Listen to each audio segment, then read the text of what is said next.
right, welcome to Nigeria Decides on Trust TV, reaching you from Abuja, Nigeria's capital. In fact, it's a critical moment for many Nigerians at the moment because collation of results is ongoing by the Independent National Electoral Commission, and we're expecting that they will be resuming soon enough. Yesterday, the chairman of the INEC, Mahmood Yakubu, announced that the resumption of collation will resume at 11 a.m. This is 12:33. We are waiting. A lot of issues raised yesterday during the collation. We'll be talking about the results released so far or announced so far by INEC, and also we'll be opening our phone lines for people to make contributions. I'm not going to be doing that alone. In the studio, I have Kehinde Amodu with me, who is our in-house analyst. Mr. Kehinde, thank you so much for doing the honors. Thank you very much for having me. Yes. It's always I mean, a lot of issues trailing the collation of results. Yesterday, we saw a mild drama at the National Collation Center at the ICC. Opposition parties are challenging the, well, we say credibility or maybe transparency of the process. They are quarreling with the fact that INEC was unable to transmit the results from the polling units uploaded to the IRF and all that. The chairman said that he is going to be addressing that issue today. It has generated a lot of conversations and reactions. Observers, even some Nigerians. Labour Party has released a statement. They addressed a press conference. The PDP released a statement. The former President Olusegun Obasanjo released a statement. And, you know, a whole lot of others are also weighing in on the matter. What do you make of all that happened yesterday? Well, it's natural in politics for parties to kick if they see that there is a threat to the credibility of the election. So, yes, one would have expected that. That's why the party agents are there at the collation center. One would expect that if they see that something is not going right, they should be able to raise objections. But I think I said here yesterday that the manner in which the objections are raised should not impugn on the integrity of the election itself. Because if the election itself is discredited, then everybody loses. All the parties lose, everybody loses. I think the basic thing now is to put pressure on INEC to review based on complaints that have been laid. And the INEC chairman himself has said, okay, let's complete this process of collation. Then we'll review on a case-to-case basis. It depends. So there are two positions. Do we review now before the collation is over? Or do we review after the collation? And that's where we are. All right. Well, I'd like for us to take a look at some of the results that have been announced so far by INEC. We've seen some of the states. I would like to ask our director to put up the graphics for us up there so we can look at those states and some of the peculiarities and the flips that we are seeing right now. So if you take, for instance, Yobe State in the northeastern part of the country, where one-time acting chairman of the APC comes from, who is actually the governor in that state. What do you make of this, you know, outcome in Yobe specifically? You know, there are some surprises that will happen. That's just all one can make of it. Because if you say, what do we make of Yobe going to PDP, right? Yes. I mean, it's a state that traditionally will go for the APC. From all the way from the days of APP and AMPP. Yes. You understand? And now it's PDP. And they've always voted for the President Muhammadu Buhari. So that's one thing to consider there. So yeah, there are the surprises we would expect, and it will also depend on the actors there and who did the mobilization, who was more effective in mobilizing the people and convincing the people about his program or his agenda. So I don't think maybe it's a clear-cut message to the governor. If it wasn't the governor that did the mobilization, that the people may have lost confidence in the APC. And we're going to have a lot of that. Yeah, it looks like we're going to have a lot of that because a similar scenario played out in Gombe State as well. Yes, although you should know that Gombe, from the days of, from 1999, Atiku Abubakar produced the first governor, produced the second governor. You understand? So Atiku Abubakar has a peculiar relationship with Gombe State. Does this have anything to do with the fact that the PDP presidential candidate is from the Northeast? I mean, that's what a lot of people keep saying, but I mean, does it have anything to do with that? Yeah, it has a lot to do with the fact that he is from that region. And he has traditional ties with the people in that region. So it's easier for him to convince the people that, oh, I'm here for you. It's better to have somebody you know. Now, this is not about ethnic or religious politics. It's somebody you are familiar with. You understand? It's easier to convince the people that this is somebody you know, and you know what I've done in the past. So, yeah, that is a factor that should be considered. Not to talk about all the politics that's going on underneath in Gombe State, the hand of Danjuma Goje, and the hand of the governor, and the fact that there was some disagreement between the two of them, which they said they had fixed. But right now it seems that maybe that was just on the surface. Another state that people were not expecting to see, you know, the kind of victory we saw for the APC is in Kwara State. So people talk about the conflict between the governor and the Minister of Information and Culture, Lai Mohammed, in the states. The internal wranglings between in the APC in that state could have made someone like, you know, a PDP chieftain, the former Senate President Bukola Saraki, influence, you know, turnout and votes in that regard, in that area. I was surprised myself because I thought that Bukola Saraki was bouncing back in Kwara politics and taking advantage of that division between the governor and the Minister of Information. But it seems as if no matter I think maybe that division will play out during the governorship election. But I think this time around everybody closed ranks and decided they wanted to go with the APC because there is no other explanation. I'm still trying to wrap my head around how Bukola Saraki could not have influenced better, made a better showing in Kwara State. You know, but for the PDP. I mean, what else have we seen in the outcome of these elections? Because it looks like it's not really about one big name. For a long time, when we talk about politics in Nigeria, we always associate it to the big names. So, for instance, you hear analysts talk about, oh, structure, party structure. Oh, this party is the one in control in this state. But we've seen that didn't really translate into votes this time around. You see, the issue of party structure is important when you get to the rural areas. If you don't have structures in the rural areas, you're not likely to make an impact. But in urban areas, you don't need party structure. You have people that watch TV, that listen to the radio, that read the newspapers, that are themselves analysts of the political situation. Do you understand?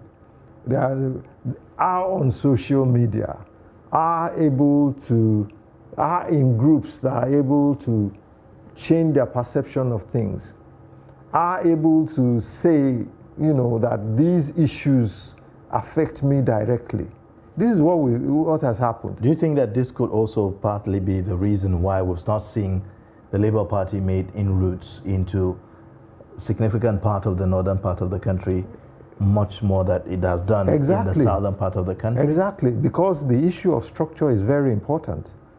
You understand? Because there is somebody in the ward or in the polling unit, at the very grassroots level that mobilizes people. But how is it different? I mean, we have villages in the southern part of the country as well. Yes. So how is it different from what we have in the north? Like, how is it different? Because it's not different. It's not different. Yes. So it isn't so different. How is it that the Labour Party, for instance, a new party, talking about issue of structure, was able to make an inroad in the southern part of the country more than define southern part in the define southern part of this, because let me break it down for you. So let's say we have southwest, for instance. Yes. You understand? The south here in this instance, talking about the south and the southeast. Because and maybe part of the north central. Why it is possible in those areas is that, let's take out southeast, because everybody in the southeast is invested in the Labour Party movement because of the ethnicity of the person. You understand? That's leading the charge. In the south-south and in the south-south, there is that kind of correlation too, because south-south traditionally tends to go the same way the southeast goes. I think at this point in time, the absence and gap in the PDP mobilization was what was taken on by the Labour Party. If you say that, if you say the southeast is because of ethnic coloration, some other people in the Labour Party listening to you, and I've heard the candidate of the Labour Party said time and again, and others who work with him, how that the Labour Party is not about the southeast. No, because the Labour if it Party, was, the Labour Party is because not. If it was, then how come we are seeing the party winning? The Labour Party in the north central part of the country. The Labour Party is not an ethnic party. I didn't say that. I am saying people will identify with him because that's where he comes from. If we look at Lagos, there are different reasons why he penetrated Lagos. And the reasons why he penetrated Lagos is because of the offshoot of the EndSARS movement.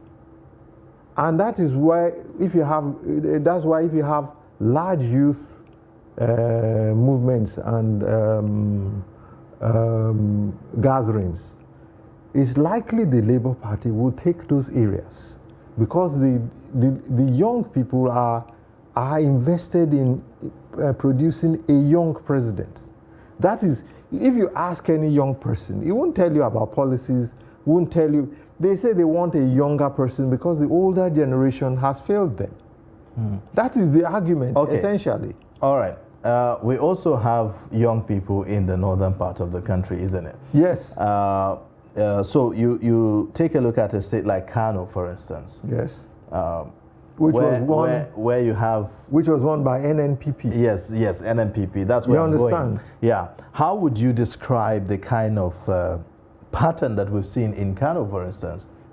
Let's not. Is this a protest, or what exactly happened in Kano? Yes. I mean, this is a state where you have some of the major bigwigs of the APC who are leading the charge or leading the campaign for an Asiwaju, right? Mm-hmm. And then they are unable to deliver. Kano, Kaduna, and you have PDP, winning over those states. But you are not taking into consideration the person of Rabiu Musa Kwankwaso, which is what is the determining factor.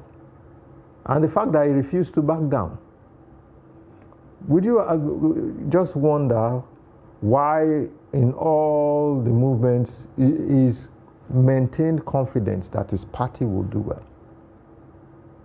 You understand? And people don't joke with him. And why do they not joke with him, especially in Kano? Because he identified with the people and helped the people a lot. Because he sent students on scholarship, you understand? And these are all things that he had done that impacted on the people. Do you understand? There are those who are saying that, well, now you've won Kano. To what extent? I mean, to what end?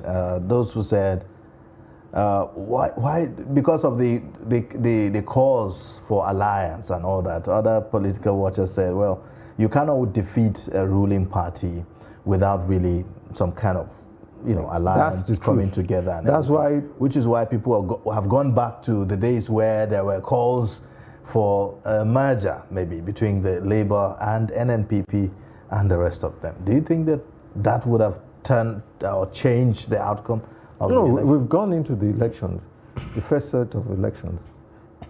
The way things are going, there's a likelihood that there will be a runoff. Now, a lot of calculations were based on the fact that if we divide all the votes down the line, then we can push in the runoff for alliances, because you probably won't be on the ballot when the runoff comes. You understand? Okay, you talk about runoff, but it looks like there's a clear winner already. Like, I'm not declaring the results, but I mean, it looks like there's a huge margin. No, I'm saying those are what the calculations were based on pushing the political system towards a runoff. I'm not saying maybe I didn't phrase it properly. I'm not saying there's going to be a runoff. I'm saying that if there had been a success in pushing, ensuring that the two leading parties did not get 25% votes in 24 states plus FCT, then that there would have been a possibility for for them to what's that word again, negotiate. All right. Even though there's a trend, that's something trending on Twitter now, talking about 25% in the FCT. So they are talking about the leading, or I'll say the lead in this race, not having 25% in the FCT. Whether that no. I think we tend to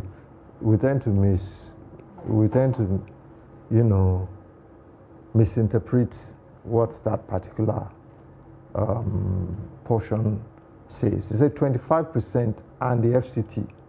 You understand? Because we are taking a look at the list of states, which is 36 states, and then we're adding one to it, which is not a state, but a territory. So you have to have 25% in 37 territories. Okay. All right, let's connect with our correspondent who is in Imo State, Jude. He joins us from Owerri for an update. Hello, Jude. Good afternoon, Jude. Can you hear me? Hello? Hello? Yes, good afternoon. Good afternoon. Thank you so much for joining. Can you talk to us about what's happening in Imo as we speak right now? What's the state of affairs? Yes, finally the result of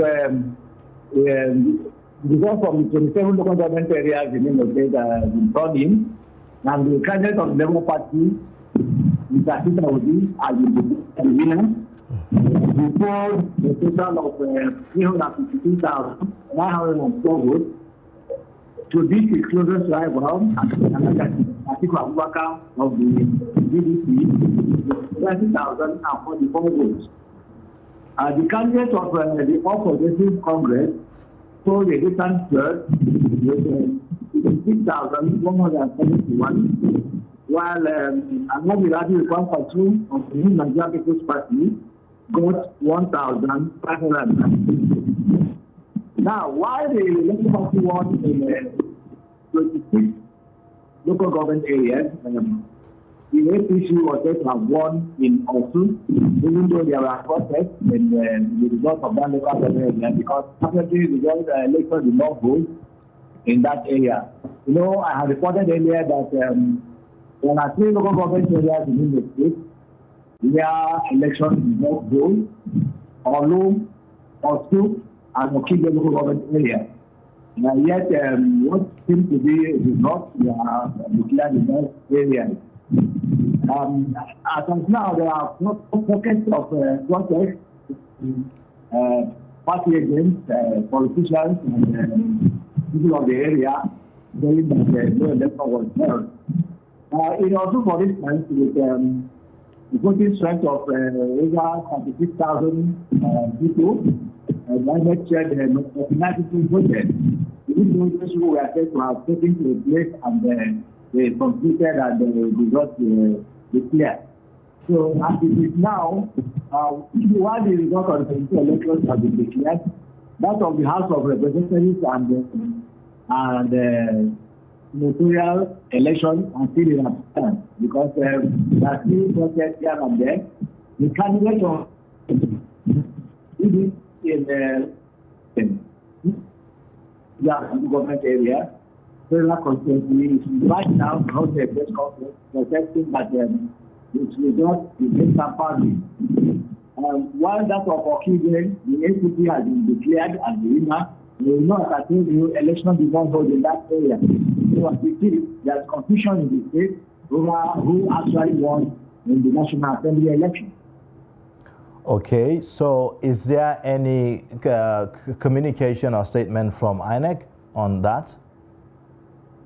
No, right now, there's not been any statement or communication. What the resident electoral commissioner said that the elections, after the elections have been concluded, there are people who have reservations to bring them to the commission and it will be examined. Okay, so what you are saying is that we have a place where elections did not hold, but a winner has been declared. Is that correct? Hello? Yeah, Jude? Yeah. Just to be clear, did I hear you say that there's a place where election did not hold, but there's a winner that emerged? Yes, for instance, election did not hold. But the ACC candidate has been declared the winner in that election. Whereas in Nyangele, Idaba, Isu, and the federal constituency, there are still some problem there because the PDP. Hello? It looks like we've lost Jude there. We hope for you to call us back and tell us more exactly on what's happening. Well, Mr. Kehinde, for some people they will say, well, this is almost expected given the fact that we've seen heightened security alerts coming from that part of the country, the southeastern part of the country. What do you make of this, though? That, yes, we know that there are security issues, but how come, I mean, if anything, if what Jude has said is anything to go by, how do we declare a winner? How do you... In an area where elections did not hold. Exactly. I'm puzzled. I wanted to hear, when you asked him that follow-up question, I wanted to actually understand what he was saying, that there were no elections in Okigwe, and then a winner was declared. How is that? It's strange to me. Well, I hope that we'll have better explanations from INEC to tell us exactly how that happened. Then the other question is, how do you declare presidential how do you declare the results of the presidential election where the National Assembly candidates, which is the sole preserve of the state, there's still confusion on it. Exactly. So we'll see how that is resolved. We'll continue to follow up. I would communicate with Jude for more understanding of what exactly this sounds quite dramatic, but I know that others have also raised the same allegations about some other parts of the country, not only in Imo State, maybe Rivers and some other places. In fact, from what we understand, the collation officer for Rivers have disclosed that there's a threat to his life and decided to suspend the collation of results. So only God knows when we are going to receive the complete results coming from Rivers State and other states, which is one of the reasons why people are raising concerns about the credibility and transparency of the elections. Though assessment generally is that it's been credible and so, but then what happens to some of these areas where elections are being marred by violence and all forms of intimidation? These are questions that were asked in the run-up to the elections, and INEC insisted that the elections would go on because it had everything under control. So we see what is happening now. It's rather unfortunate. And that is why the IREC portal would have been very important, because when you therefore do the collation at the states, you know that you are transmitting those results to the National Collation Center. I think the differences here now is that everybody expected that the transmission of those results will be real time. But now it seems as if INEC is saying that when they transmit the results over to them, they'll still do their checks before they put it up. And so that delay is dragging the whole process. It's dragging the whole process and is also raising questions about the credibility of the results that have been transmitted. All right, well, our phone lines are up for you.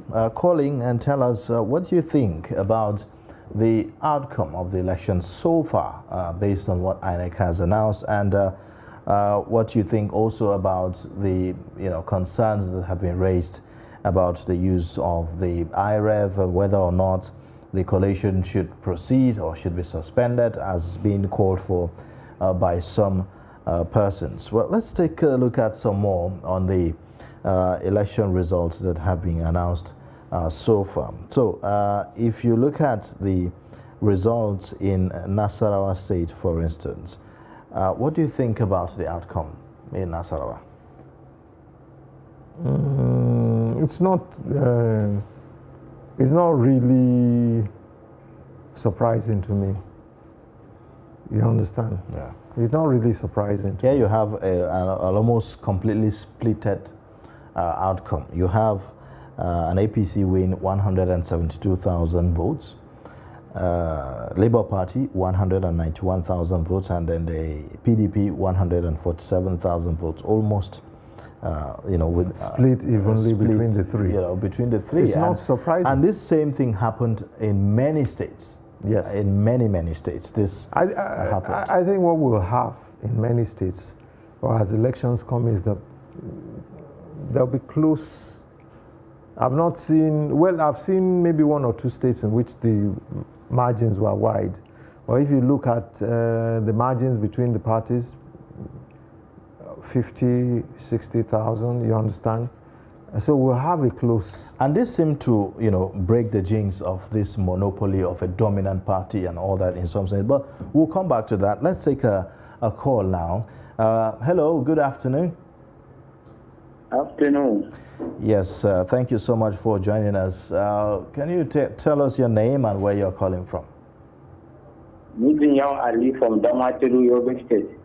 All right, you can make your contribution, Mijinyawa. Okay, in respect to the result, though we say this 2023 election is more perfect than the previous election we are having, though we know we have pocket of issues related to issue of transmission of the result, but I believe more have to be done in that regard. And most of the party complaining of transmission of the results from the polling unit up to the state level and the nation, I believe they have to set up the party agents to almost all the polling units, the local government level and the state level. They all have party agents. If they will have the result at all levels, it will help in reducing the complaint. So I believe they should allow the process to continue, and maybe if there is a need, they should challenge the result at the court level. But more have to be done in aspect of the agents, because almost all the parties have agents in all the polling units, and they really have to do their homework very well to see that this the election is more acceptable, and we need peace in this country, and we want democracy to continue. Thank you. I remember Ali from Damaturu. All right. Thank you so much, Mijinyawa, for your contribution there. A very brilliant and interesting contribution. Yes, that the process shouldn't stop because grievances. I mean, the normal channel is if you have any issue, You address it from within your party. So, for instance, you talk about the party agents, since every party is represented at almost every level of collation. So, you discuss with your party agents, and where you feel there are infractions, then you put together your evidence and your documents, present it to INEC, and pursue the matter. That's it. Just like others have said. That's it. So you can see earlier what I was saying, that the point of disagreement is, do we continue the process and then take the reviews later? Or do we take the reviews now and that gets in the way of the process? I think the process will continue. That's the way it's done everywhere. And then meanwhile, we have to understand that INEC has the leeway to continue, because it's clearly stated in the Electoral Act that collation of results is both manual and electronic. You understand? So they can say, in fact, what the Electoral Act says is that the Commission can decide the means with which the results will be transmitted to them. So it could either be manual or electronic. All right. Okay, so I'd like for us to talk more. Earlier on, I was talking about the multiplicity of political parties emerging, so breaking the jinx of dominant political parties. Now you have more like three major political parties dominant in some states, where the votes are clearly divided and all that. To what extent will that impact on our democracy, on strengthening governance, and putting a check on, the excesses of some political parties sometimes? I'm looking at it at this, not from even the point of the president that emerges, but the National Assembly members that emerge. Now, what has become clear now is that we don't have dominance anymore. If you look at in some states, even those that were expected to come back, that are the stakeholders or the big wigs, surprisingly lost their bid to come to the National Assembly. You have Governor of Benue State, Samuel Ortom, missing out. You have Labour Party and APC almost at par, just a margin of 2,500 thereabout. And also PDP having some substantial grounds there still. So that's also. Yeah, we have in Nasarawa State, former Governor Al Makura not making it back. You understand? So we have, those examples, and so we know for certain that the National Assembly will be a mix of parties this time around. Almost like what we had in 1999, in which we had also a mix of parties presenting their various senators and House of Rep members in the National Assembly. And so ensuring that it's not just a one way. Every party has its say. Okay. All right. So we understand that there are some protests going on right now at the ICC, perhaps in front of the ICC, against the continuation, I believe, of the collation of results right now. We'll be taking a look at what exactly is happening. Our team is right there to give us a live feed of what exactly, while we await the reconvening of the Independent National Electoral Commission for the continuation. So let's take a look.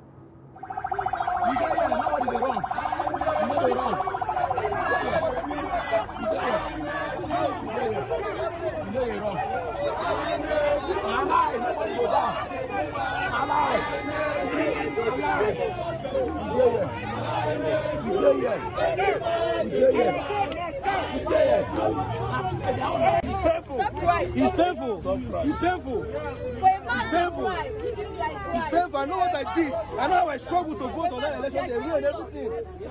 We counted our vote, everything successfully. Look at what we're going through. From morning 8 o'clock till 12:1, we queue on the queue, empty stomach, just to make sure we provide a good Nigeria, a good governance. Look at General. He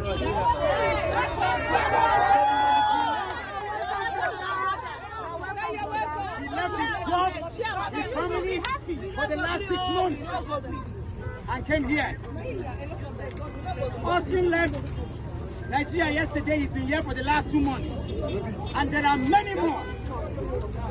Because 2023 general election is the most critical election in Nigeria's history. Many Nigerians who left Nigeria at 12, 14, who are now grandfathers, want to come back home. Listen, I have been many countries. I have lived in America, in Europe. I've been to 21 African countries. There is nothing like home. Nothing like home. More so, we need to get some education here today. There is no country more endowed like Nigeria. And I want us suffering Nigerians to listen so we can understand.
I die fighting for this flag that I'm carrying.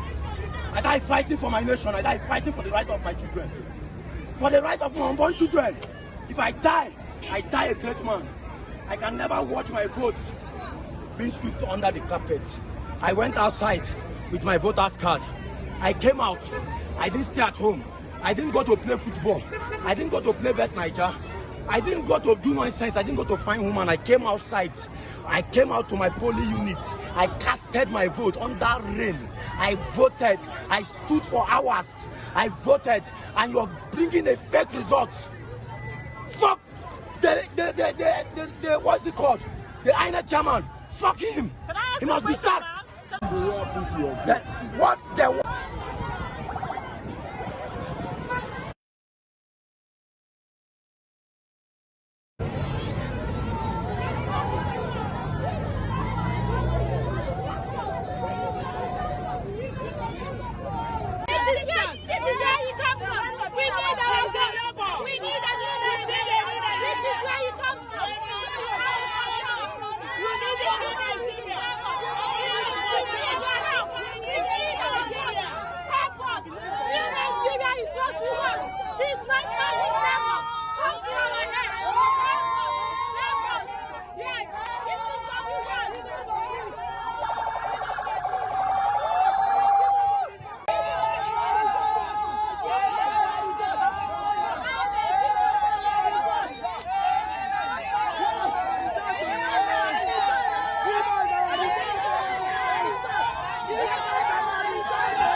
have a PhD in environmental resource planning. I'm a geographer.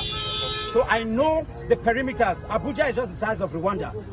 From where we are to where the INEC is at least 2.5 kilometers. We are in any way infringing or coming close. Yes. Even when we get to the gate where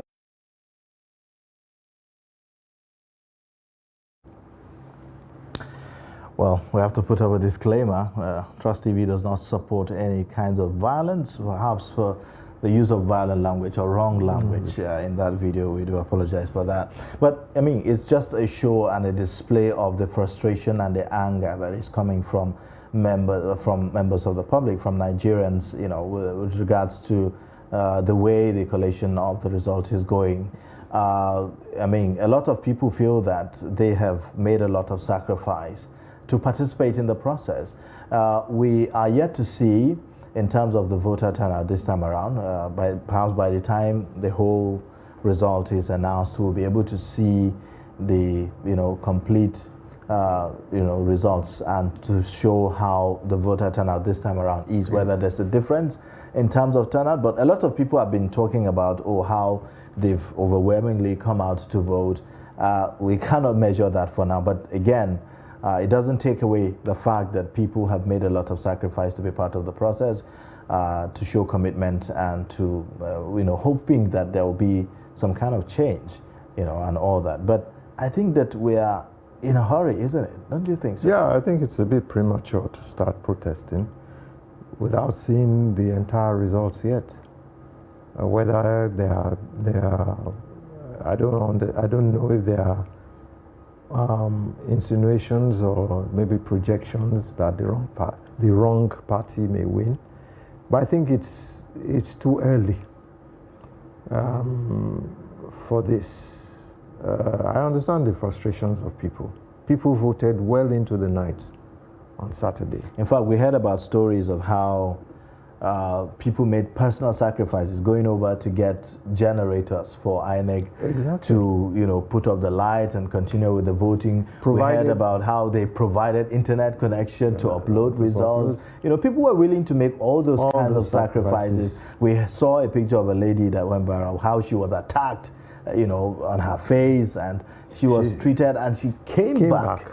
To participate in all of this shows resilience. Yes. What can we do to make sure that we do not throw away all this confidence and public trust that Nigerians seem to have had on the entire process? It's a burden on INEC, because if people came out to vote and made all these sacrifices, it also means that the people who are saying to INEC, we trust that you'll be able to handle this process in a way that is transparent, free, and fair. All right, I understand we have Abdulkadir on standby, who is calling in to make his contribution. Hello, Abdulkadir, good afternoon. Afternoon, how are you? Very well, thank you. I'm fine. Very well, thank you. I'm calling from... Your name and your location and your contribution. My contribution... Your name, please. Your name again and your specific location.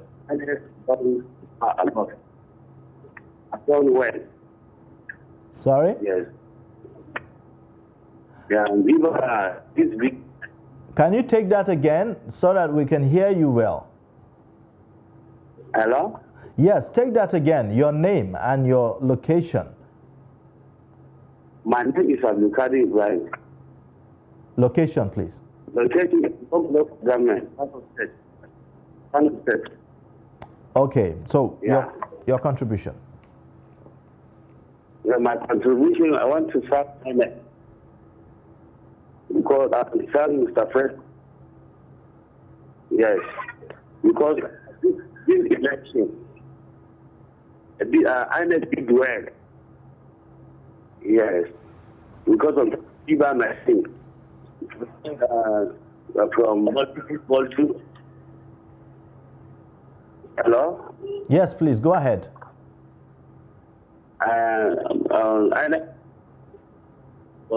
More especially the people yeah. Hello? Yes, go ahead. Unfortunately, because of the connection, I think we're having challenges with the connection. Hello? We are having challenges with the connection. I would ask for you to call us back again. Perhaps we'll hear you clearer at the time. Yes, but partly from what I can get from what he's saying is that the election was pretty much smooth sail in some parts, for at least for where he is calling us from. And some have actually, alluded to that fact, that the fact that you are seeing the kind of offset that we've seen in the outcome of the election. So, for example, in a place like Kano, where you have a new party, NNPP, at least not a major party, winning in a state like Kano, attests to the fact that the process was credible enough. So while INEC has knocks from other parts, it is getting commendation from others. Yes, because let's be honest. Okay, sorry, before you go in, I think we have a caller again. Hello? Hello, can you hear me? Yes, I can hear you. Tell us your name and where you're calling us from. Okay, I'm calling from Ilela. Again, please. Yeah. Sorry, can you take that again? It's all about the election. Can you introduce yourself again? Can you tell us your name and your location before you proceed? I'm Singapore. From where, please? I'm Singapore, from Sokoto. Okay, from Sokoto. Thank you. Border. All right. You can go ahead with your contribution. Okay, all of us, I have never seen an election like this one. We stayed here from 2:30 afternoon to 4 o'clock a.m. in the morning, so that we can be able to cast our vote. And my advice to INEC is that they should do this fair and fair, so that the masses' choice should be given. You see, because everybody is looking forward to INEC, because if you didn't do the masses' choice, it's only God that knows. And we depend on you, INEC. So all the INEC, they should be try and to this election, so that let's see the positive of. Okay. Hello, can you hear me? Yes, go ahead. Okay. So what I'm saying that start to. Hello. Go ahead, please. We can hear you. Hello. We can hear you. Go ahead. Oh. Hello. Well, perhaps you should call us back again, because we can hear you from our end. Perhaps he's not hearing us, but just call us back in case you have hitches there. Well, you heard what the man said. Like we were saying earlier, knocks on one side and commendation from another side. So it's a mix. Some will say, well, you can never have a perfect system. Even advanced democracies will continue to build up on all that they said. But yes, like we are saying, that the kind of offset that we've seen in other areas, for some people, attest to how transparent or how credible the process has been, isn't it? Yeah. Transparency and credibility, one side, is on one side. Then efficiency of the election. I think people are challenging the efficiency of the election, and not particularly not necessarily the credibility, but because they are challenging the efficiency of the election, it is now rubbing off wrongly on the credibility of the election. Because yes, from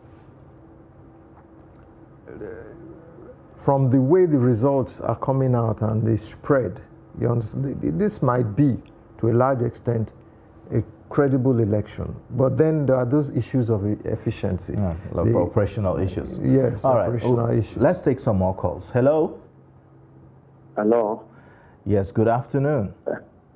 Yeah, good afternoon. Please tell us your name and where you're calling from. I'm Shino calling from Kaduna. Okay, Shino, can you tell us your contribution? I just want to contribute to what is happening. Because this country, this is our home. We don't have any other home. Now people come out massively to vote. Like in Kaduna here, people come out under some stay from morning till evening without even eating. Then the result we are seeing is not what they are expecting. I beg, you should speak to INEC, not to set fire on this country.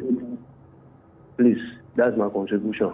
All right, thank you so much, Oluwashina. Your point is made. Yeah. He is also aligning with those who are also saying that INEC should perhaps have a review or should look at what the outcome is again. And all I think how the INEC chairman handles this going forward, I think he should also be getting feedback.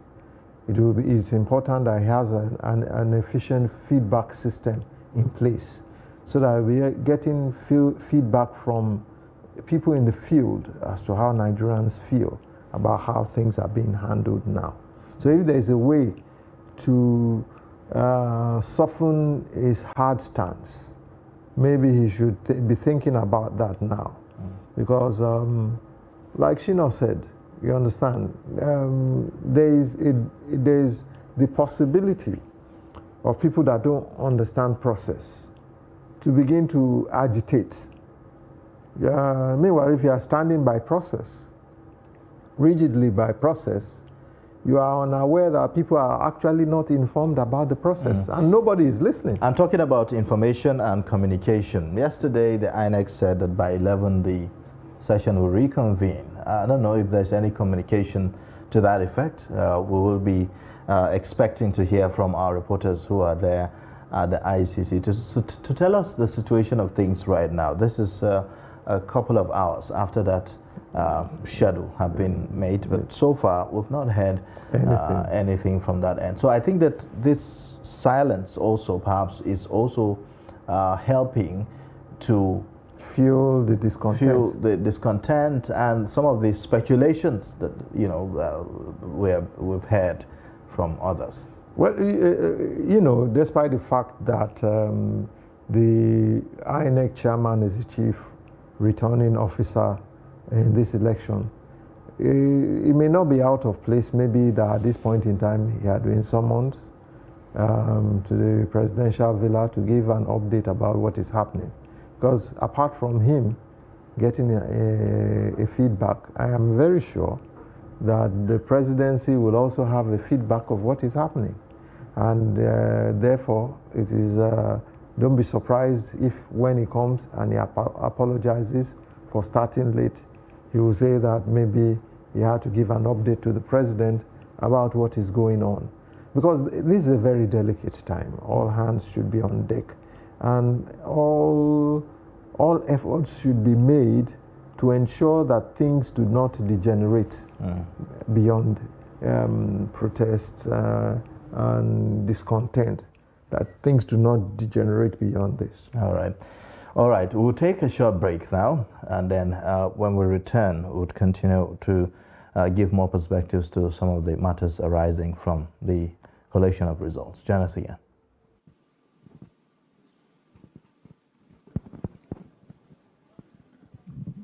Good evening, Mr. Chairman. My name is Sule Mohammed, representing the PRP. I have been receiving chats actually that PDP, LP, and several political parties have pulled out of the presidential coalition, accusing INEC of compromise. I want it to be registered that our party is not part of that process. Thank you, sir. Okay, thank you.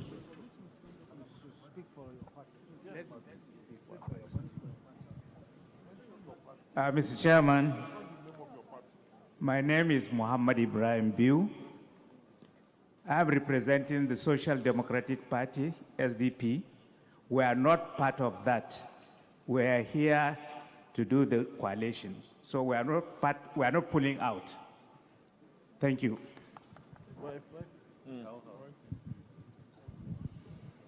Mr. Chairman, my name is Bameyi Vidieno.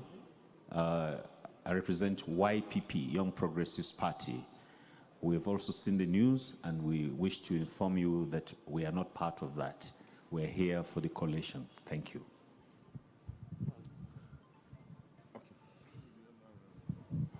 My name is Zephaniah Gisalo. I'm a member of NRM agent. We are not part of that. We associated with them. Thank you. We are not part of walkout. Thank you. No, let them say they have confidence. Thank you, Mr. Chairman. My name is Ina Okopiago. I represent the African Action Congress. We're not part of the party that walked out. Thank you. Mr. Chairman, my name is Babatunde Adedapo Olufemi. I'm here to represent Accord. Accord dissociated itself from this arrangement, walking out of this collection center. Thank you, Mr. Chairman. I remain Barrister Chief Kenneth Udeze. In law, we say res ipsa loquitur. The first speak for you, so you are seeing me live and direct, so I didn't stage any walkout. Good evening, Mr. Chairman. I am Air Vice Marshal Ibrahim Umaru, representing the Nigeria People's Party, New Nigeria People's Party. We are not part of that walkout. Thank you very much. We are still here with you.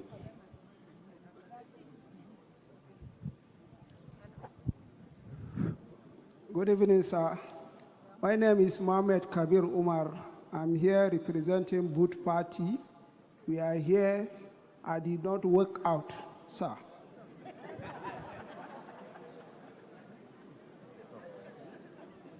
Who you want to talk again? The woman.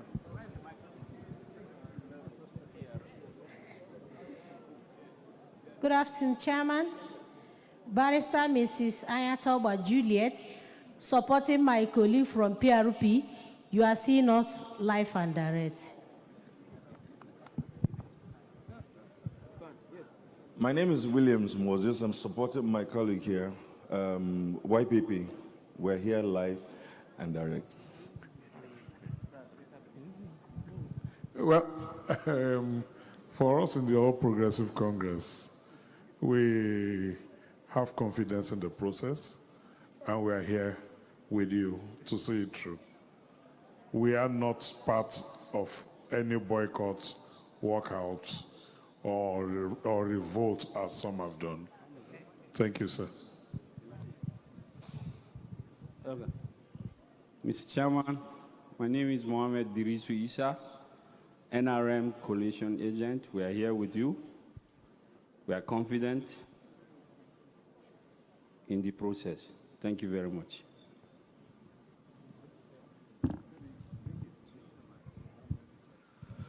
Yusuf Dantale, APM, we are here with you, sir. Thank you. Mr. Chairman, I'm Honorable Muhammad Law Nalado, National Chairman of Accord and representing Accord. We believe in the process and we are not working out. We are after one Nigeria and believe our coming together here to support Nigeria, that is what we stand for. Thank you very much.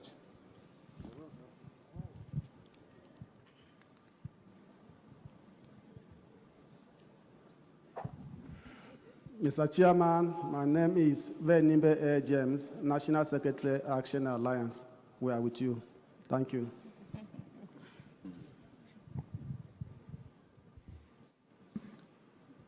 Okay, thank you very much. Lagos is ready. May I invite the resident electoral commissioner Lagos to introduce himself, and for the coalition officer for Lagos to introduce herself and present the result. Rec Lagos. Thank you, sir. My name is Olusegun Agbaje, Resident Electoral Commissioner, Lagos State. Thank you. My name is Professor Adenike Oladije, the Vice Chancellor, Federal University of Technology, Akure. I am the State Collation Officer for the presidential election of 25th February 2023 in Lagos State. And with me is Mr. Olusegun Agbaje, the Resident Electoral Commissioner for Lagos State.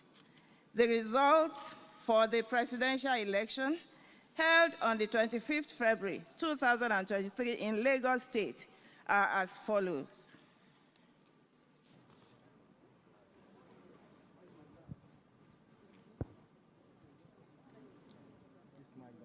Number of registered voters, 7060195. 7060195. Number of accredited voters, 1347152. 1347152.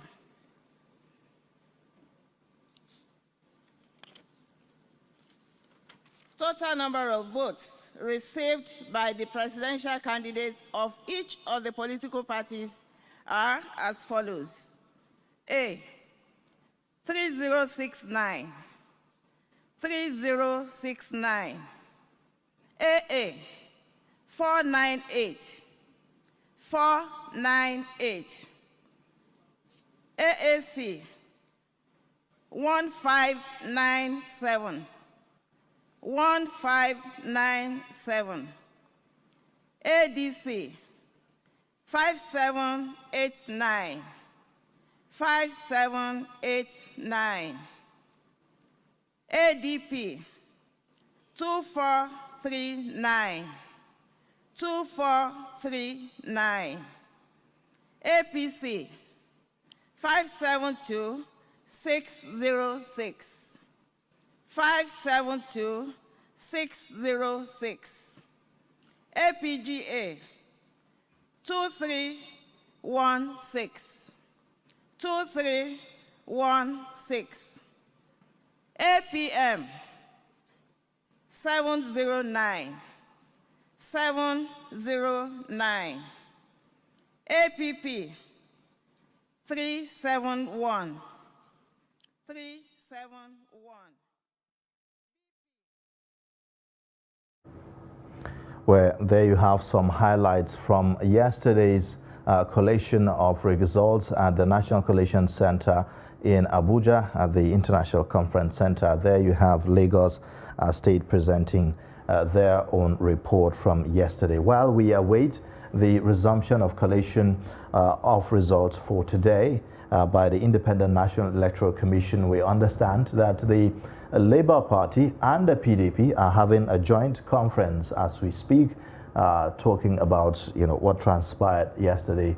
Still, I believe, insisting on the issue of the uploading of results on INEC portal, the IREF, and all that. It's interesting how we are seeing an alliance now between the two opposition parties. These were parties that during the campaigns, during the leading up to the election, were at each other's neck, calling each other all sorts of names. But they are now united together in, in this instance. What do you make of this?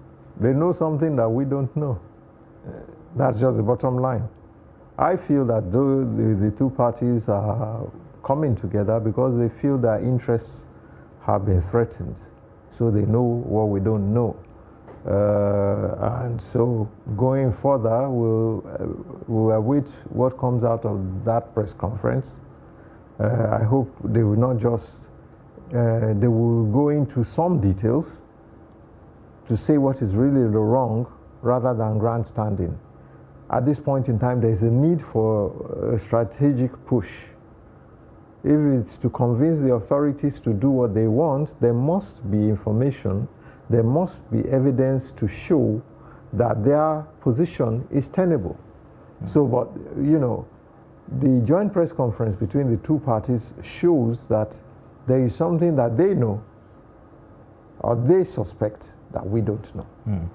Well, I agree because, I mean, these are political parties that have party agents, right, across all levels of the collation of results, like we've mentioned earlier. So, and I believe that they both have their situation rooms where they gather all the you know, information from their party agents spread across the country. So, perhaps, like you said, there are other things that they know that we don't know. But we'll keep tab on that and continue to follow up and make sure that we keep you informed as to what exactly is going on, even as we wait for INEC to reconvene for the collation of results. Well, Mr. Kende, it doesn't look then that issues raised about this election are going to go away anytime. So what do you make of some of the things that have been said by international observers, for instance, the Commonwealth and the EU? Commending the... Yes, the whole process. The whole like, process. Yeah, from some of the statements that they have issued. Well, they have the general overview of how the elections went. It stops there. Beyond how the elections were conducted, which they monitored, we now come to the backstories, the stories in the background, which I believe is what is causing all these agitations now. I have an idea that maybe some political parties already have a projection of, we don't know, and it will be premature for us to say so.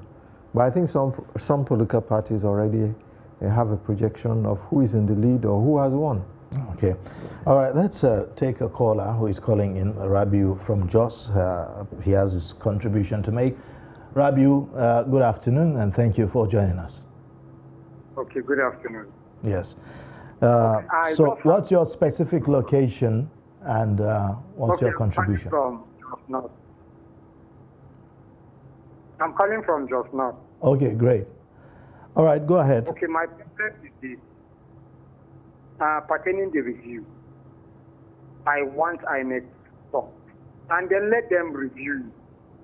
Look, Nigerians are suffering. Look at those the clip in Abuja. These are mothers, sisters. What are we saying? Let him stop the process, review it, and then why must we go to court? Every time, court. What are we benefiting? Let him stop the process, review it. But unfortunately, that's the only channel. We have only the courts to channel our grievances for any matter of such. And I mean, if you talk about stopping the process, the only way that INEC can review is when they look at the entire process by taking all the results and taking a look at how it all went, and then they can have their own review. But to stop in the middle of collation, don't you think that that will disrupt the whole process?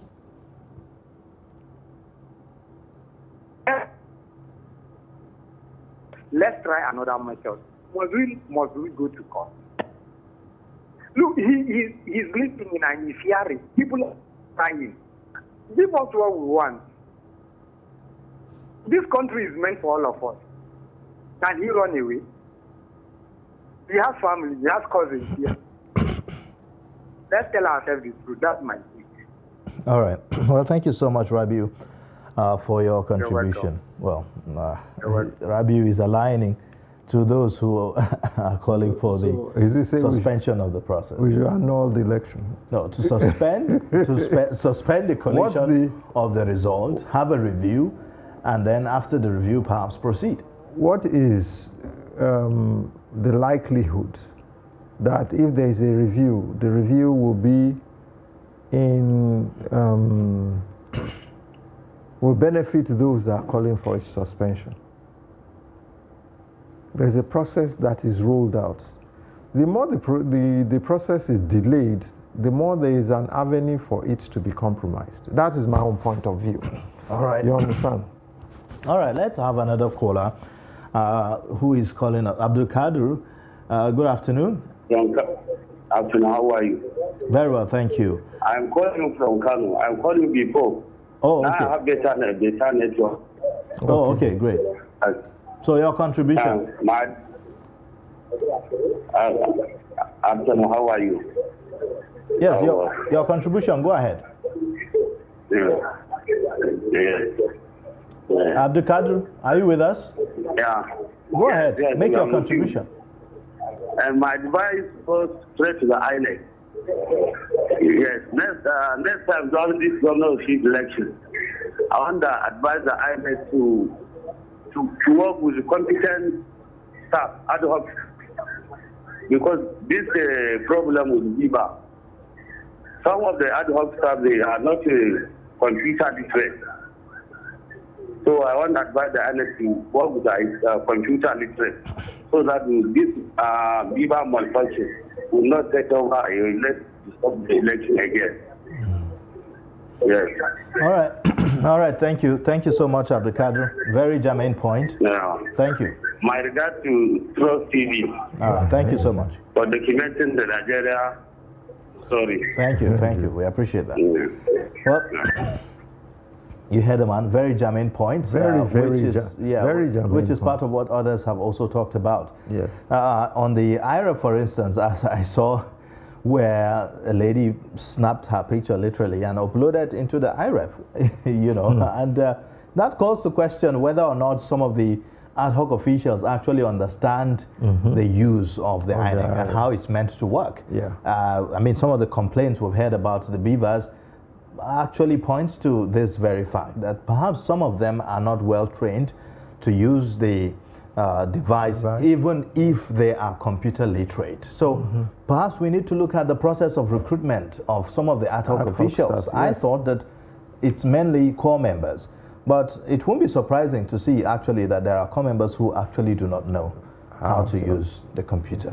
Yeah, well, you're making a good point, and he's made a very good point, because if there are so many complaints about the operations of the operation of the BVAS, then it must mean that there's something wrong with either the machines themselves or those that are operating the machines.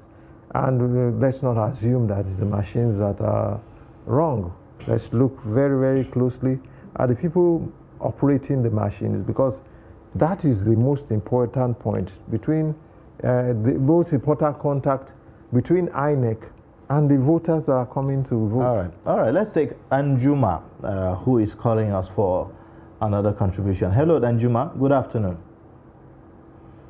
Okay, we've lost that call. I understand. All right. Yeah, you may proceed on the point. I mean, this will significantly impact on the general outcome. The general outcome eventually, and this is what we are seeing. I think that a lot of the agitations that are going out also is because of how people perceive that their contact with INEC officials, how they perceive the INEC officials. It's not the first person that is saying that the people that are operating the BVAS machines are not competent to operate BVAS machines. All right, we have another caller. Let's take that call. Hello. Good afternoon. Good afternoon. Thank you so much for joining. What's your name and your location? My name is Patrick from Benue State. All right, Patrick, let's hear your contribution. You see, we are Nigerian, because we have gone far from our democracy. You see, the issue of Sabah is what I need to understand about this Sabah state. You know, the INEC boss, this illiterate human being, and he was said to be there better with the power of announcing the results of all the electoral protests. I know we are Nigerians that are very, very crafty, because what that is happening there, maybe somebody has already hacked the server.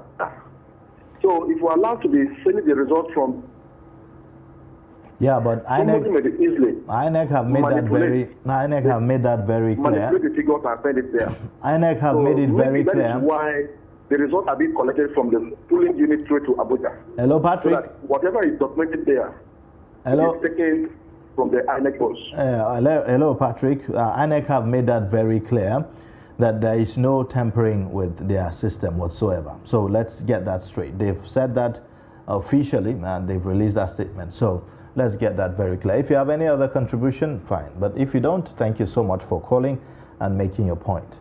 I mean, there shouldn't be any such fear, isn't it? I mean, INEC is well prepared. These speculations will come in.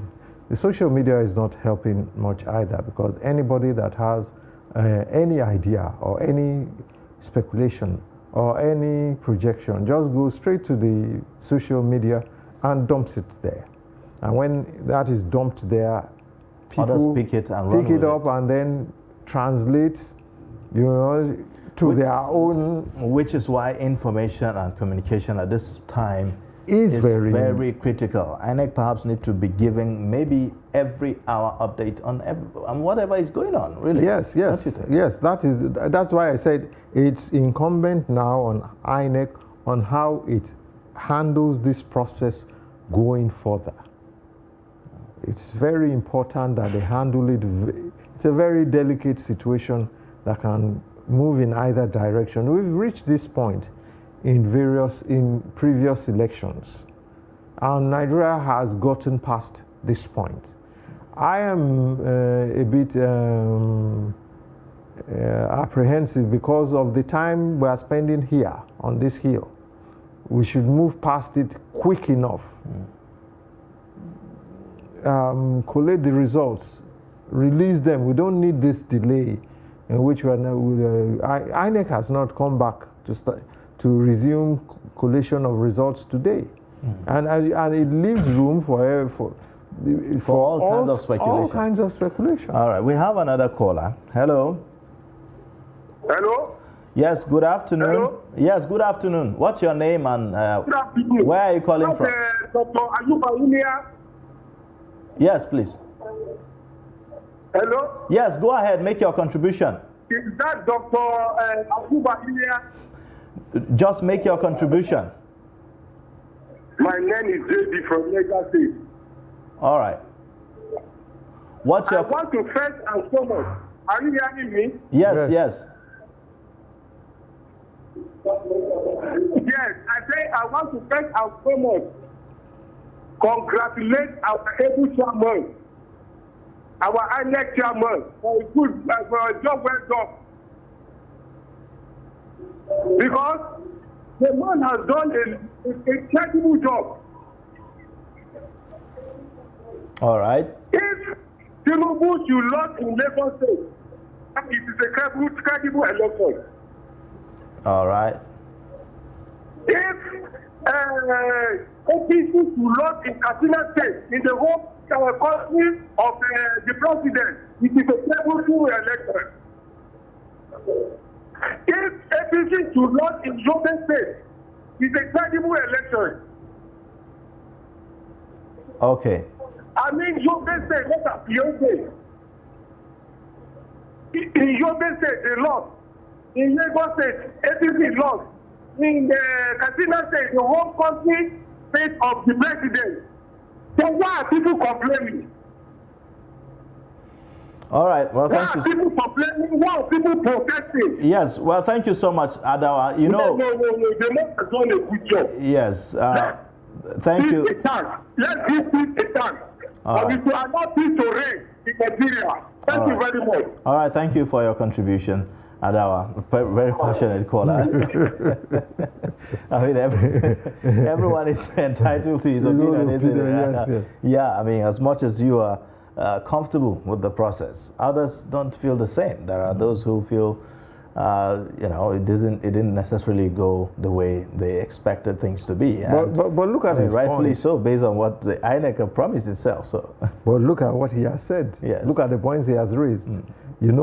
If parties could lose in their traditional strongholds, isn't that an indication that the process is more credible than we are, is more free and fair than we are giving it credit for? You understand? That's why I say that let's have the election results come in, then have a clearer picture of where things are going. Yes. Before we start, this 10 states out of 36. And 13, I think. Is it 13 now? 13, yes. 13 out of 36. Yes. That's That have about been officially announced That's- by INEC at the National Collation Center. That's one Even third. though the announcement has been going on at the state At the level states, by yeah. other. So there are people who are following, and so far it's, I think, 22 states have announced, and so perhaps that's why we've seen the kind of- Anything can happen. Yes, even but at 22 yes, states. Actually, I agree. I agree. Quite a number of states are still remaining. We have another caller now, so let's take that. Hello, good afternoon. Hello. Hello? Yes, good afternoon, and tell us your name, your location. Yes, good afternoon, sir. My name is Muzamin Adamu Tibrani. I'm coming from Birnin Kudu, Jigawa State. Okay, Birnin Kudu. All right, thank you so much. Can you tell us your contribution? Yes, actually, this election, it really brings so many positive changes that really impact the strength of voters, and also the machines and the methods applied in the election. What we have only the challenge is the errors that INEC promised to show the results immediately after posting from polling unit. We from Jigawa State, we have challenge of if you log into the INEC portal, election viewing portal, you see different results from your polling unit or from your local government. Even from other states, you see your results, the other state results in your. So these challenges, the INEC, we are calling on INEC to rectify and change and make the corrections against the governors and the state assembly elections. All right. Thank you so That's much. my contribution. All right. Thank you so much, Mozamil, for Thank you so much. your contribution there. Well, it seems like a lot of people are actually considering and giving INEC kudos, with a bit of understanding that, look, this is a new process that we are trying out here, and give us a break, And INEC themselves said it that, look, we've tried this at the off-cycle election. It worked perfectly. Now we are in a general election, which will require much more. But others are also saying that if you could do a mock accreditation, what happened that you couldn't do a mock, upload of the results? Exactly. Just to test the process, to be sure that you are on the safe side in a general election. In a general election. I think the system was overwhelmed. I don't think that they didn't try out. I think that the capacity of the system is what we're dealing with now. There are all sorts of explanations as to why it's not possible. Well, even when the cash crunch crisis struck, banks had problems with their electronic payment systems. So we should take into consideration that. We should take into consideration network issues. You understand? I'm not making excuses for INEC. I think they should have been more prepared if they promised. You see, nobody is saying that nobody is actually questioning INEC's ability. What they are saying is that INEC, you promised, and INEC has not been able and to all the fulfill resources that you needed And to make it happen was granted. Was granted. I think the budget that INEC put forward, there was no debate on that, was there? No. So they were given everything, and a huge chunk of that budget was electronic transmission. Yes, you notice that you realize that in the National Assembly it was actually a tug of war before that particular aspect was passed. And so you got the go-ahead to use electronic transmission of results, and then we are at the brink now. You're supposed to deliver, and we're not getting it. All right. Well, let's take some more calls. We have another caller now calling in. Hello, good afternoon. What's your name and where are you calling from? Hello? Yes, good afternoon. Where are you calling us from?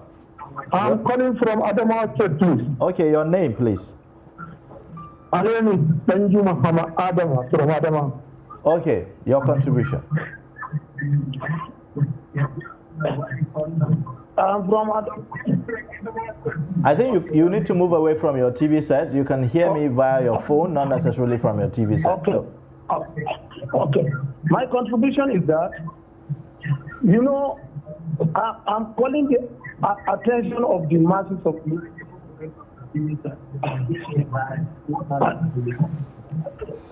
I'm calling for Adamawa. Well, I'm afraid we can't hear you.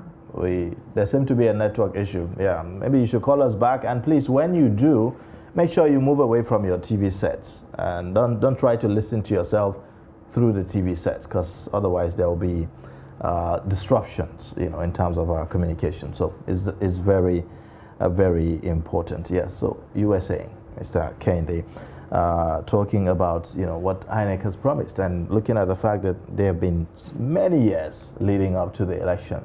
This is an idea that was conceived more than I believe 2 years ago, and so whatever it is that we are working on should have been perfected before the day of election, isn't it?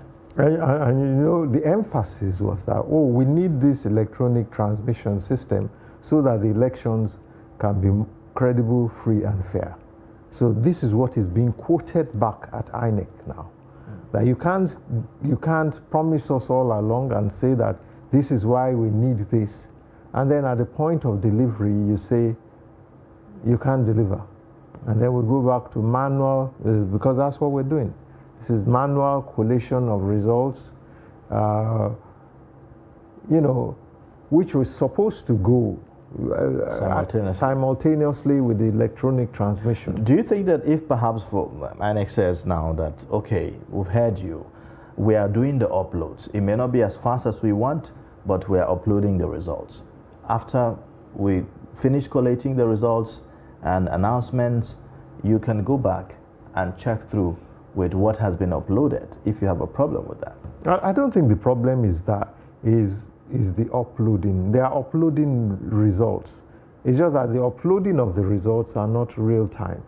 They are not coming at the time the collation or the chief returning officer from the states is presenting. So it's more or less. So there's nothing to verify. There's nothing to use to compare. Yes, there's no real-time verification as per this is what was sent directly from the collation center in the state. That is what is the point of contention. It's not as if they are uploading after the fact, not in real time. Well, we'll see how the Independent National Electoral Commission will handle this issue. Obviously, it's a big issue on the table right now, and it's very important that INEC address this as soon as they return or resume for more collations, so that at least it will douse the tension that we are seeing so far. We'll take a short break now, and then when we return, the program will continue. Join us again.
documenting the Nigerian story.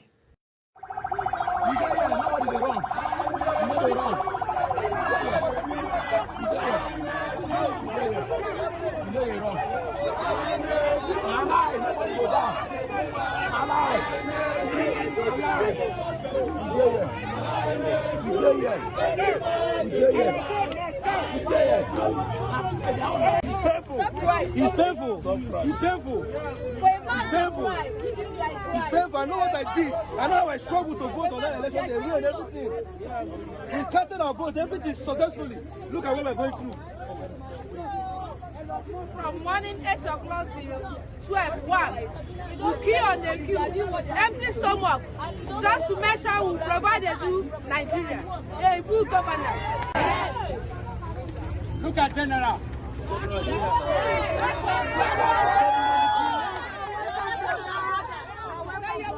left his job, his family, for the last 6 months and came here. Austin left Nigeria yesterday. He's been here for the last 2 months. And there are many more.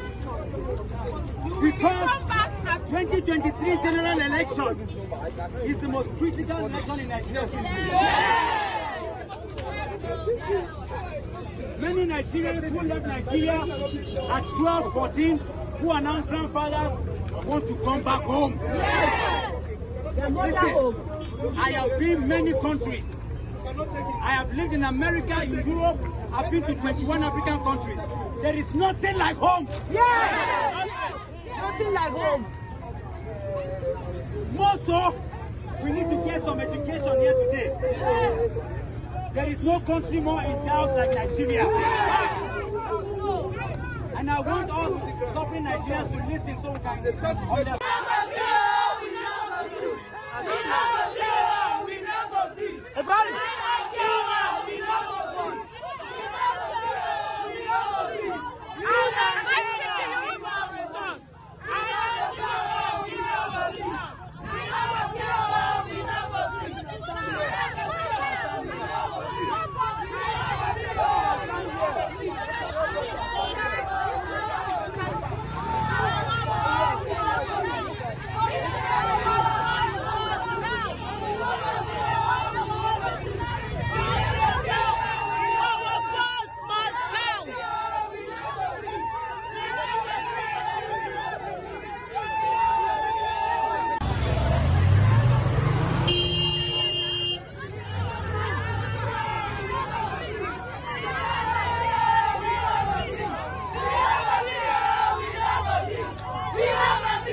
I die fighting for this flag that I'm carrying. I die fighting for my nation. I die fighting for the right of my children. For the right of my unborn children. If I die a great man. I can never watch my votes being swept under the carpet. I went outside with my voter's card. I came out. I didn't stay at home. I didn't go to play football. I didn't go to play Bet Niger. I didn't go to do nonsense. I didn't go to find woman. I came outside. I came out to my polling unit. I casted my vote under rain. I voted. I stood for hours. I voted. And you're bringing a fake result. I don't belong to any party. You don't belong to any party? Okay. I don't belong to any party. Okay. It's my fundamental human right to go out and vote. How do you know it's a fake result, sir? Because each polling unit has their results. Okay. The place I voted, I screenshotted it. I recorded it. I have pictures. I have videos. I have proof. You understand? INEC chairman promised us that he was going to upload every result. So why are we not seeing the results on the net? They are not seeing them.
Okay, thank you very much, Vice Chancellor. Please step forward to present your result. Is Gombe ready? Okay, so Gombe will be next.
Okay, next is Gombe State.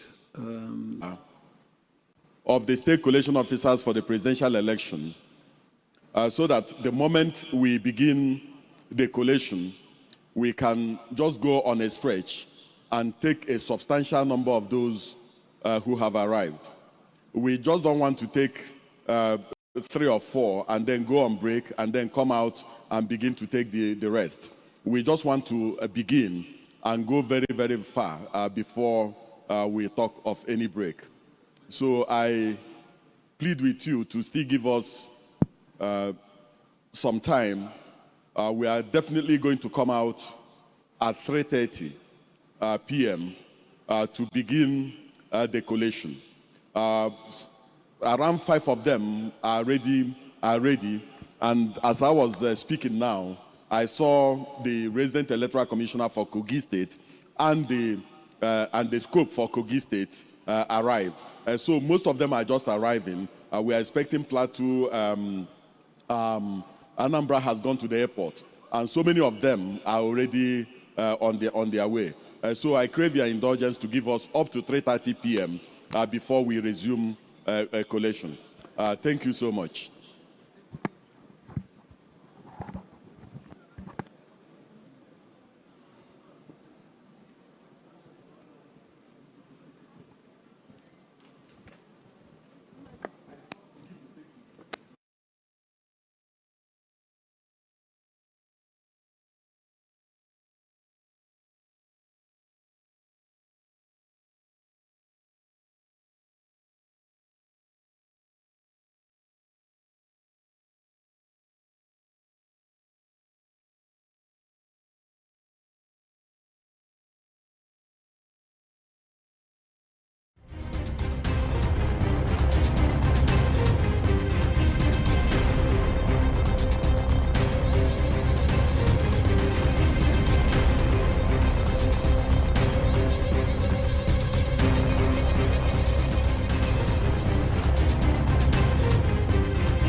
Well, still Nigeria Decides right here on Trans TV, giving you a front row seat to all the action as it concerns Nigeria's election.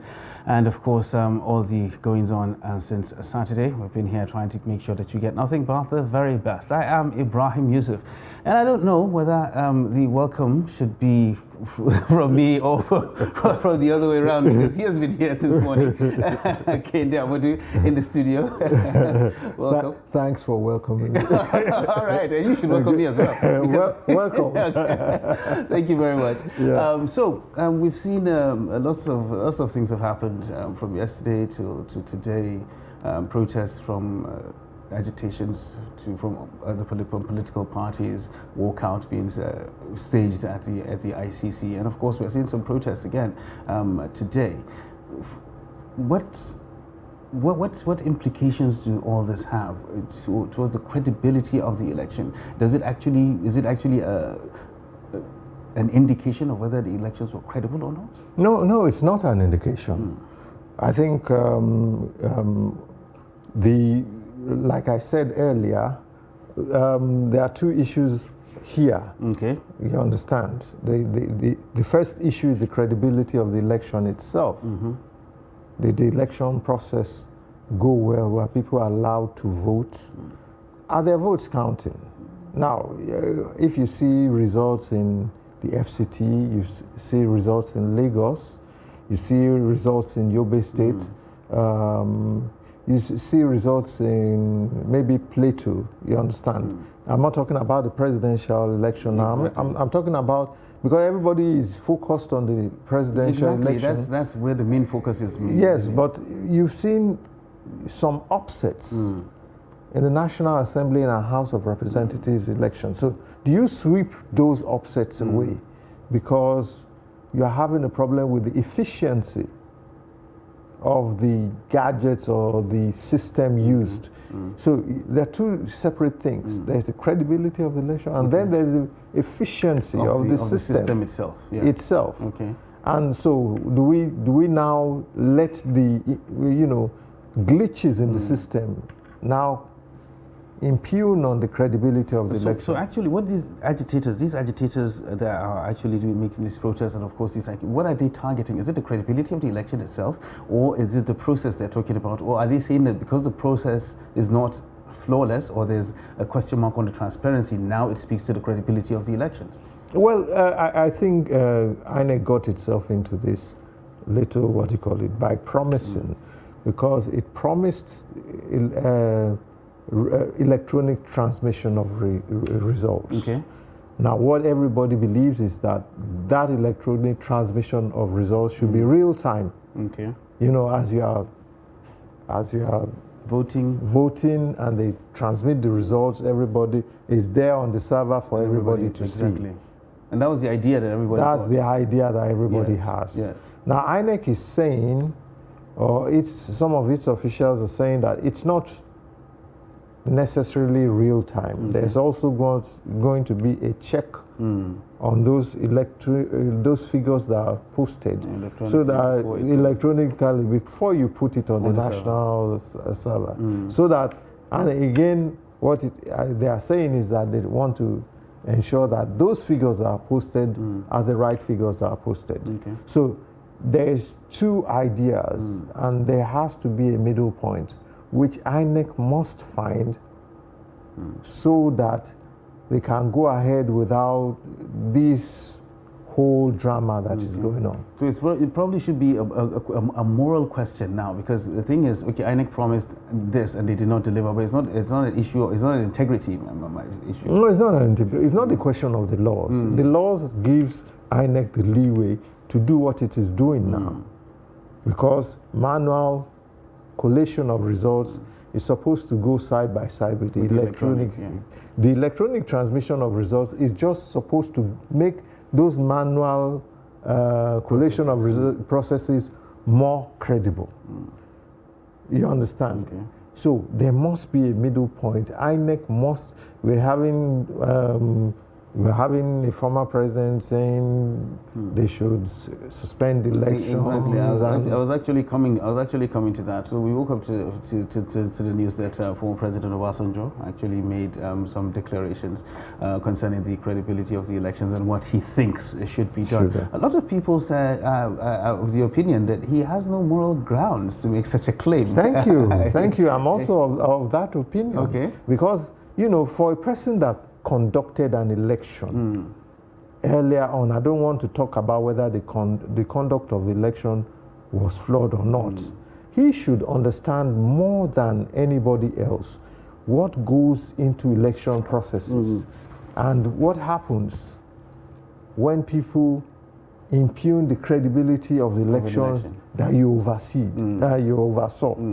You understand? Yeah.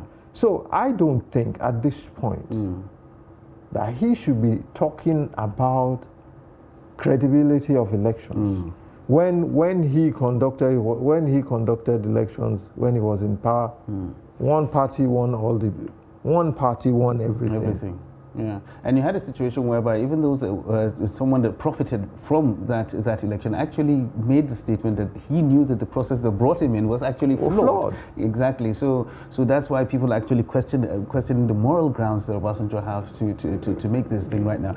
But as an elder statesman, is it not his place to point out wrongs if he sees them or if he perceives them to be wrong? As an elder statesman. If he's going to point out wrongs, he should be in the background, pointing out the wrongs and being very circumspect in his speech, so as not to, cause there to be unrest and protests. And that is what his statement is capable of doing. And coming from a person of his standing, I does carry some weight. Yeah, his words will carry some weight, and he will be quoted copiously by those that are unhappy.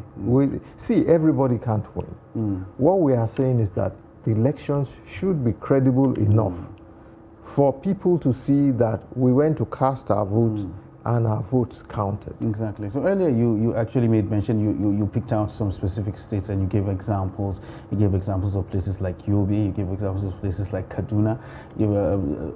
Most of these places where you have a situation whereby what was expected was not what was seen. We have a lot of sitting governors who are actually on their way out and they wanted to make the transition to the Senate, losing their seats. And they didn't make it.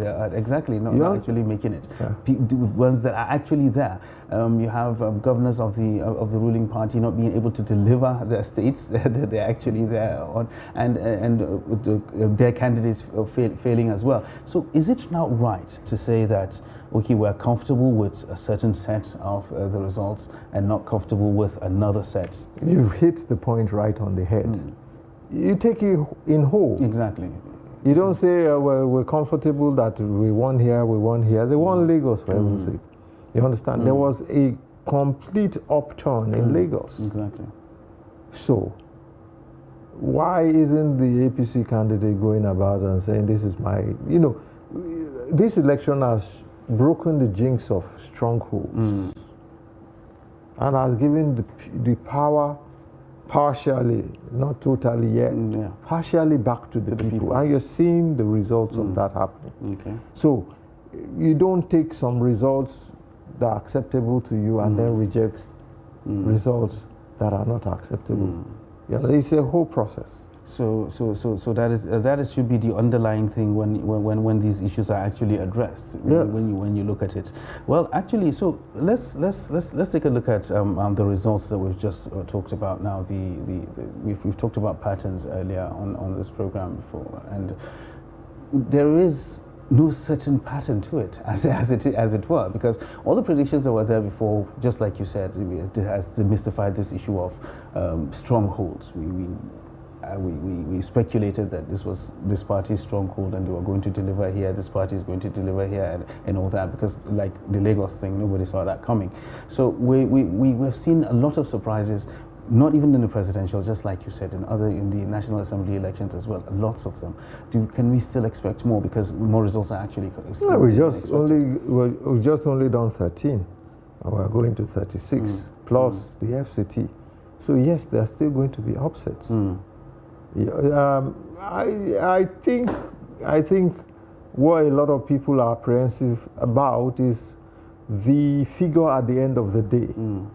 And maybe some people have done projections because, the results in the states are coming out. Okay. And so they might have done their projections and seen that overall, even though there were upsets here and there, we have not been able to capture maybe the seats. Exactly. And so that is why, the protest language is being gradually introduced. Okay, well, I think maybe it's time for us to address the elephant in the room, because it's actually been there, and I think right now is it time for us to start facing into the reality of having a situation whereby one particular candidate might not actually make that particular percentages that are required in across 2/3 of the states.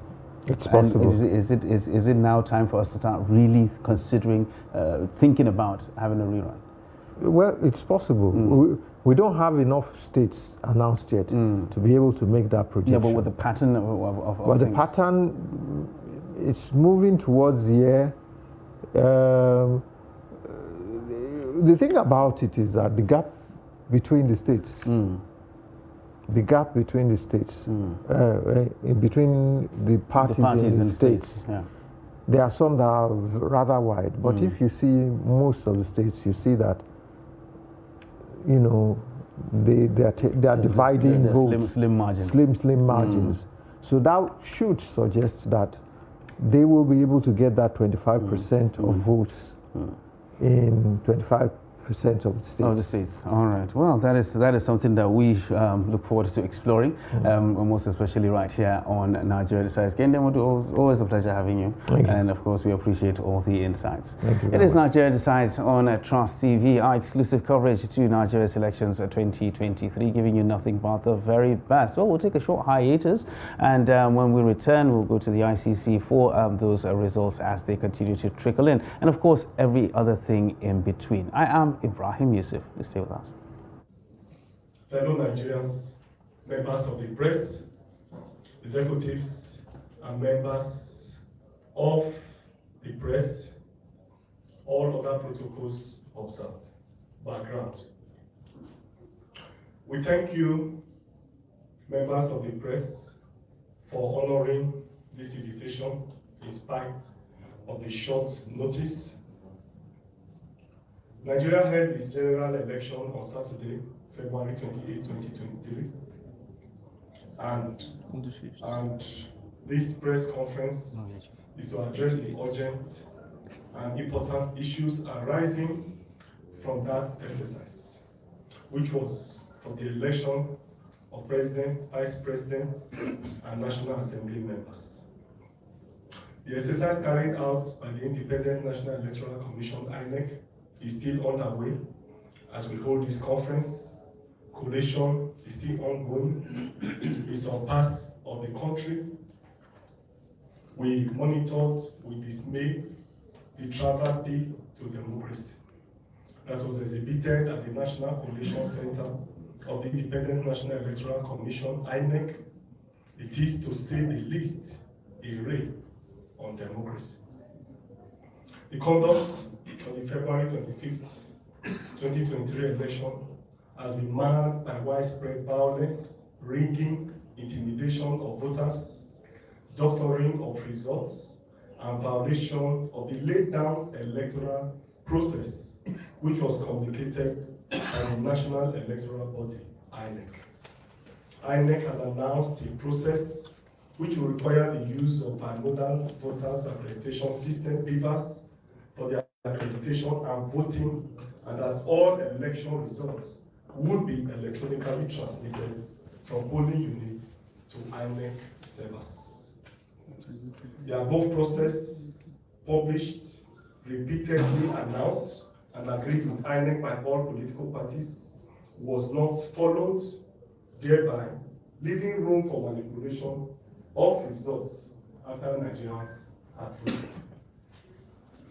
The results announced by INEC so far shows monumental disparities between the actual results reported by our party agents, our party members, and indeed millions of Nigerians on election day of the polling units. We have also listened to the arguments made by election officers of the different political parties. The crux of the matter is the deliberate refusal of the INEC chairman, Professor Mahmood Yakubu, as the national returning officer for the presidential election, to respond to the demands of political parties for the commission to respect the pre-existing regulations that results of this election shall be uploaded on INEC server through the bimodal voter accreditation system technology. The refusal of INEC to comply with the laid down, published, and agreed process for the conduct of the election has compromised the integrity and credibility of the entire presidential election. We also note that February 25th, 2023, the day of the election, millions of Nigerians were left in utter doubt and disappointment at polling units as INEC officials across the country refused to electronically transmit the results to INEC server as was expected by all stakeholders in this election. In cases where they tried to upload the results, INEC officials assigned to polling units could not do so. In some cases, they revealed that they had directives from their superiors not to upload the results. In some cases, they said that the password for them to assess INEC servers had been changed. We also recall that the initial explanation by INEC for the delay was on account of glitches on the INEC servers.